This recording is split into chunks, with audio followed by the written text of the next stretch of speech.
Guys, welcome to my channel. My name is Jyoti Dubey और मैं बाबा विश्वनाथ की नगरी वाराणसी में रहती हूँ। वैसे ही मेरा फर्स्ट ब्लॉग है। मैं तो वैसे एक्सपर्ट या प्रो हूँ नहीं, तो मैंने सोचा क्यों ना ट्राई किया जाए। और आज मैं जाने वाली हूँ बाबा महाकालेश्वर जी की नगरी उज्जैन। मैं फ़र्स्ट टाइम जाने वाली हूँ, तो मैंने सोचा क्यों ना अपने साथ साथ आपको भी अपने साथ ले चले और बाबा महाकालेश्वर जी के दर्शन कराएं।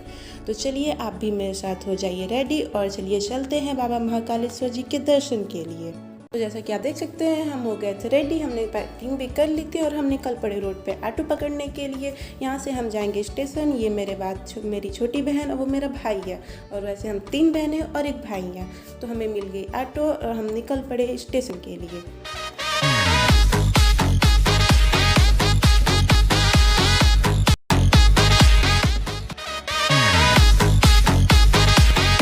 कि आप देख सकते हैं हम पहुंच गए स्टेशन।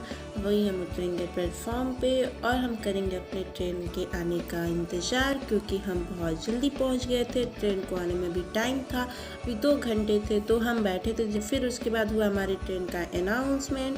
फिर हमने देखी कि हमारी ट्रेन आ चुकी है। फिर हम गए प्लेटफॉर्म पे और एक्साइटमेंट के कारण हम जल्दी जल्दी गए ट्रेन के अंदर। वैसे तो हमारा सीट बुक था, लेकिन फिर भी हमने एक्साइटमेंट में गए अपनी सीट देखने, अपने सीट पे कब्जा करने, और हमें मिल गई अपनी अपनी सीट पे बैठी ही नहीं थे कि तब तक मम्मी लगी कुछ बांटने, कुछ खाओ पियो, नाश्ता करो, वैसे भी खाली पेट कहाँ कुछ होता है। फिर हमारी ट्रेन चल दी और चल दी। उसके बाद हमारे अंदर आ गया एक्साइटमेंट बहुत ज़्यादा।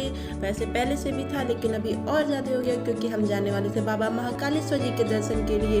इसके लिए बहुत पहले से सुनते आते थे, मोबाइल में देखते थे, और जैसे जैसे ट्रेन आगे जा रही थी हमें और एक्साइटमेंट बढ़ती जा रही थी कि सोचे थे कब पहुंच जाए। फिर हम पहुंचे प्रयागराज और उसके आगे जाने पे हुई शाम, और उसके साथ साथ होने लगी बारिश। और हम लोग डर गए कि कहीं उधर भी बारिश ना हो रहा, उधर भी बारिश का मौसम ना हो। लेकिन मौसम देख के बहुत ही अच्छा लग रहा था, सुहाना मौसम हुआ था, बहुत ही मस्त। उसके बाद हमें मिली 2 फैमिली, ये है गुजरात की और उधर है बिहार की। और फिर हुए अपने अपने स्टेट की बातें फिर शुरू हो गई। फिर होने लगी राजनीति की बातें। फिर हुई शाम, और शाम के टाइम सब हमने डिनर किया अपने अपने टाइम पे। फिर उसके बाद हमने अपनी सीट ली और सब थक गए थे, सबको आ रही थी नींद। फिर हम सोने चल दिए और रात में हमें सोने पे मिला एक तौलिया, एक पिलो कवर और 2 चद्दरें और एक कंबल, क्योंकि एसी वाला बोगी था। तो फिर उसमें ठंडी लगती है बहुत ज़्यादा, और एसी की वजह से ठंडी थी भी। हमें मिला ये, और रात को हमने देखा कि सब सो रहे हैं और हमें एक्साइटमेंट के कारण नींद ही नहीं आ रही थी। हम चले, फिर उसके बाद हमने सोचा चलो कुछ मस्ती करते हैं, और हमने बनाई वीडियो। हमने की फालतू में डांस बिना म्यूजिक के, और हमने ये सब मस्ती की।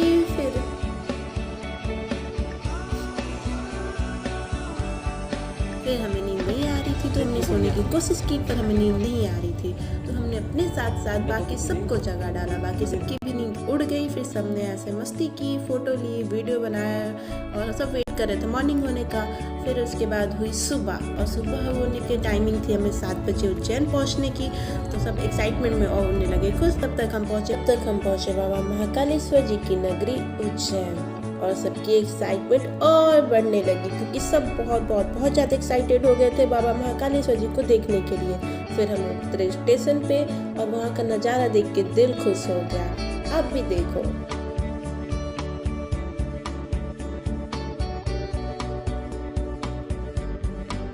फिर हम आए बाहर, वहाँ से हमें चाहिए था ऑटो, और हमने ली ऑटो और हम निकल पड़े महाकालेश्वर जी के दर्शन के लिए। वहाँ से ऑटो मिली डायरेक्ट दर्शन के लिए। उसके पहले हमें जाना था स्नान करने, क्योंकि हमने स्नान नहीं किया था, क्योंकि हमने स्टेशन पे 7 बजे ही ट्रेन पहुँचा दी थी। तो फिर उसके बाद हम निकल पड़े, और हमें ऑटो वाले ने यहाँ उतारा, और उसने बताया कि ये क्षिप्रा नदी और ये पुल को पार करके उस पार जाके हमें स्नान करना होगा। फिर यहाँ से स्नान करने के बाद हम निकलेंगे बाबा महाकालेश्वर जी के दर्शन के लिए। हमने की पुल को पार, और यहाँ का नज़ारा देखने वाला, मन को भाने वाला और शांतिपूर्ण। हम पहुँचे इस साइड, और यहाँ पे इतना हमें बहुत ही अच्छा लगा, और यहाँ का नज़ारा देख के मन को बहुत ही शांति मिला। फिर हमने किया यहाँ पे स्नान, और हम अपना बैग पैक किए वापस से और निकल पड़े महाकाल जी के दर्शन के लिए। महाकाल जी का जयकारा लगाते हुए, बाबा की जय बोलते हुए और उनका नाम जपते हुए हम निकल पड़े हाथों में जल लिए बाबा महाकालेश्वर जी के दर्शन के लिए। बोले बाबा महाकालेश्वर जी की जय। मना है अपने बच्चों और वृद्धों को हाथ पकड़कर स्नान करवा। नहाते समय अपने सामान को लावारिस न छोड़े। घाट एवं पुल पर खड़े होकर सेल्फी न ले। घाट पर वाहन लाना सख्त मना है। अपने वाहन घाट से दूर पार्क करें। पुलिस आपकी सुरक्षा के लिए है। पुलिस का सहयोग। भालू कृपया ध्यान दें, नदी में पानी गहरा है। घाट पर बंधी रस्सी से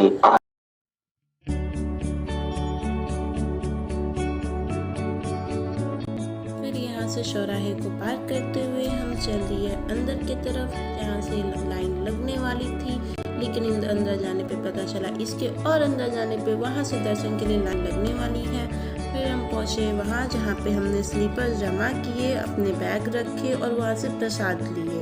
यहाँ से और यहाँ से ही दिखने लगा बाबा का मंदिर देख के मन विभोर हो गया। फिर हमारी एक्साइटमेंट रुक नहीं रही थी और बाबा को देख के बिना रहा नहीं जा रहा था। फिर हम जल्दी से हमने टीके लगवाए, फिर हम निकल पड़े लाइन में लगने के लिए।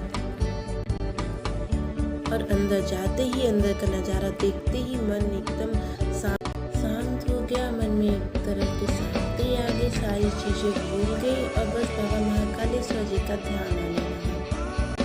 लाइन में आगे जाके हमें पता चला कि हमारी मोबाइल हो जाएंगे जमा। अंदर ले जाना अलाउ नहीं था, अंदर सिर्फ पर्स उसमें पैसे जा सकते थे लेकिन मोबाइल नहीं। तो हमने किया मोबाइल को जमा और हम गए अंदर दर्शन के लिए। भीड़ तो काफ़ी था लेकिन फिर भी इतने अच्छे से दर्शन हो गए। 5-10 मिनट तक भगवान को हमने ऐसे देखा पर विश्वास नहीं हो रहा था कि हम बाबा महाकालेश्वर जी के सामने खड़े हैं, उनकी दर्शन कर रहे हैं। फिर हम दर्शन करके आए बाहर। उसके बाद हमने देखा बाहर का नज़ारा।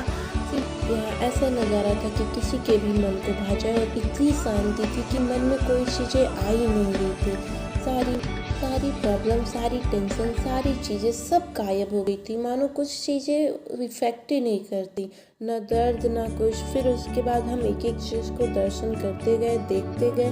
मन में एक प्रकार की शांति आ गई थी बाबा महाकालेश्वर जी के दर्शन के बाद। और अभी भी ऐसा लग रहा था कि हम यहाँ मतलब सपनों में ही, ऐसा लग ही नहीं रहा था कि हम सच में यहाँ पे प्रेजेंट हैं।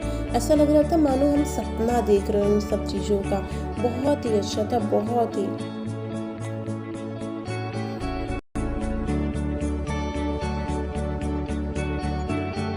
फिर हम थोड़ी देर वहाँ पे बैठे। बाबा के दर्शन के बाद मन की जो शांति मिली थी, उसको अच्छा लग रहा था, मन को वो चीज़ को फील किया। फिर वहाँ के नज़ारे देखे और वहाँ पे देखते ही मन विभोर हो गया। और मुझे शब्द नहीं मिल रहा है अभी कि मैं क्या बताऊँ वहाँ के बारे में। वहाँ की जो चीज़ें थी, जो वाइब थी ना, वो इतनी अच्छी थी, वो इतनी प्योर थी कि मन एकदम शांत, एकदम शांति मिल रही थी मन को। फिर वहाँ से हम चल दिए क्योंकि हमें अभी आगे भी जाना था, अभी माता जी के दर्शन के लिए और काल भैरव महाराज के दर्शन के लिए। वहाँ से हम पहुँचे सिद्धि माता जी के मंदिर, जो कि माता जी का जो सती माँ थी उनकी किडनी यानी जो उनका शोल्डर गिरा था यहाँ पे, तो उसका पूजा होता है। तो ये था उनका मंदिर और यहाँ पे हमने आया दर्शन किया क्योंकि नवरात्र के दिन चल रहे थे तो माता रानी के दर्शन करने तो बनते हैं। फिर हमें ये दिखी एलिफेंट्स में हाथी, इसकी भी हो रही थी पूजा। फिर दर्शन करने के बाद हम वहाँ से निकल पड़े बाबा काल भैरव जी के दर्शन के लिए, क्योंकि महाकाल जी के दर्शन के बाद बाबा काल भैरव जी दर्शन करना आवश्यक होता है। और यहाँ पे लगी थी बहुत ही लंबी लाइन और था बहुत ही ज़्यादा भीड़। फिर भी यहाँ पे धीरे धीरे सब लोग आगे बढ़ते रहे और भगवान जी की जय बोलते बोलते, जयकारे लगाते लगाते हम पहुँच गए बाबा काल भैरव जी के मंदिर। यहाँ भी अंदर मोबाइल ले जाना अलाउ नहीं था। फिर हमने किए दर्शन और दर्शन करके जब हम बाहर निकल रहे थे तो हमने वहाँ से बनाया ये वीडियो।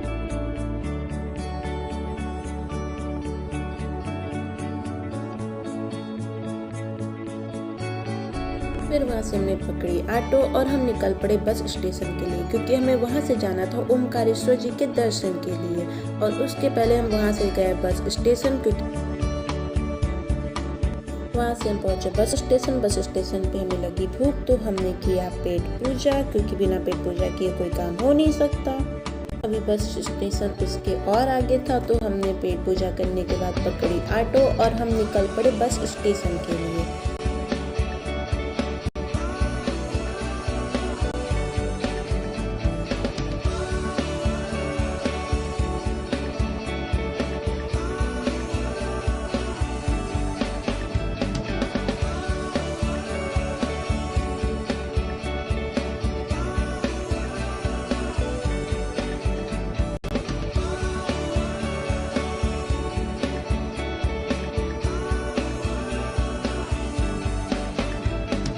और हम पहुंच गए बस स्टेशन। वहां से हमें मिली बस जो कि ले जाएगी हमें इंदौर, और हमें उसके आगे जाना था ओंकारेश्वर जी के दर्शन के लिए। तो पहले हमें मिली इंदौर के लिए, तो हम इंदौर की बस पकड़ के निकल लिए और हम पहुंच गए इंदौर। फिर यहाँ से हमें मिलेगी दूसरी बस, हमें उस स्टॉपेज पे उतारा और वहाँ से 100 मीटर आगे जाके हमें ओंकारेश्वर जी के लिए बस पकड़नी थी। तो वहाँ से मिलेगी दूसरी बस। और तब यही वीडियो को यहाँ पे समाप्त करते हैं और होप आप लोग को ये ब्लॉग अच्छा लगा होगा, आपको ये वीडियो पसंद आई होगी। वैसे तो मुझे कुछ आता नहीं है, मैंने कोशिश की है। अगर इसमें कोई कमी रह गई हो या कोई चीज़ ऐड करनी है तो आप मुझे बता सकते हो, कमेंट सेक्शन आपके लिए ही है। वैसे मुझे एडिटिंग वगैरह भी करनी नहीं आती और आई नो आपको मेरी आवाज़ खटक रही होगी क्योंकि मेरी आवाज़ ऐसी है नहीं। एक्चुअली वहाँ से आने के बाद मेरी तबीयत हो गई ख़राब, मेरा गला बैठ गया, मेरी आवाज़ सही आ नहीं रही थी। फिर मैंने कोशिश की है इसको सही करने की, तो आई होप आपको पसंद आएगा।